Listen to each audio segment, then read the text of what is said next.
collaboration s'est instaurée là, et s'est lancée presque automatiquement parce que c'était logique. La Jeune Chambre économique œuvre pour développer l'attractivité économique de Monaco et ben, Monacotech accueille ces pépites, ces projets ici en Principauté. Donc cette année, on a refait le Startup Weekend ici dans les locaux de Monacotech et c'est vrai que c'était une expérience incroyable. On a eu beaucoup de retours très positifs et beaucoup de soutien de la part de Monacotech.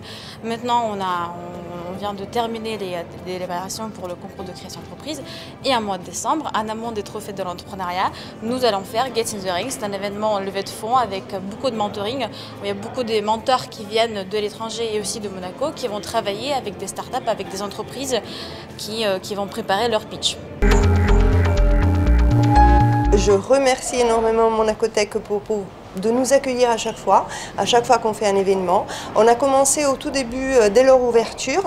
Le but, en fait, est de partager nos connaissances et nos pratiques avec les startups qui sont ici, mais aussi on a ouvert nos conférences à d'autres personnes, donc soit nos membres du PMI, soit les sympathisants du management de projet qu'on retrouve sur Monaco. À Monaco, il y a environ 50 membres du PMI et on a aussi 50 sympathisants et à chaque fois donc on invite les startups qui peuvent très profit en fait de ces connaissances, de ce partage d'expériences pendant nos conférences. Et nous sommes bien sûr disponibles pour les aider si jamais ils ont des questions en management de projet.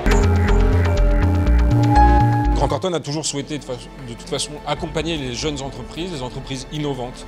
Et quand on a appris la création de Monacotech il y a maintenant 1 an, on a tout de suite voulu être partenaire, accompagner ces jeunes entreprises, ces jeunes entrepreneurs, parce qu'on considère que ça peut apporter, alors pour eux, elles ont besoin bien sûr d'un accompagnement au quotidien. C'est jamais facile de parler de comptabilité, de droit des sociétés, de droit social, donc on essaie de dégrossir tout ça. Et on a réfléchi et on a voulu avoir une approche pragmatique et on s'est lancé dans des formations que l'on fait toutes les 5 à 6 semaines sur des thèmes très simples. Ma première embauche, ma première vente, aussi tout ce qui concerne les aides gouvernementales auxquelles elles ont droit en tant que jeune entreprise, puisque le gouvernement princier est vraiment en soutien de ces jeunes entreprises qui feront le Monaco de demain. C'est une des missions de la mission, justement, de réussir la transition énergétique avec de l'innovation.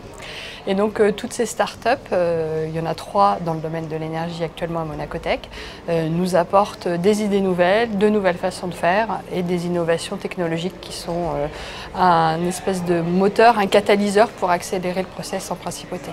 On passe notre temps à travailler ensemble, à vrai dire, dans le sens où on met à disposition notre réseau dans l'énergie au service des startups de Monacotech quand ils ont besoin de contacts avec un certain nombre d'entités, d'institutions, on leur offre en principauté mais aussi à l'extérieur de la principauté.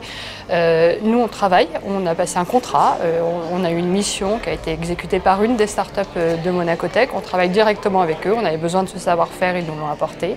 Donc les interactions sont constantes dans un sens et dans un autre. Ils nous apportent beaucoup, on essaie de leur apporter notre maximum.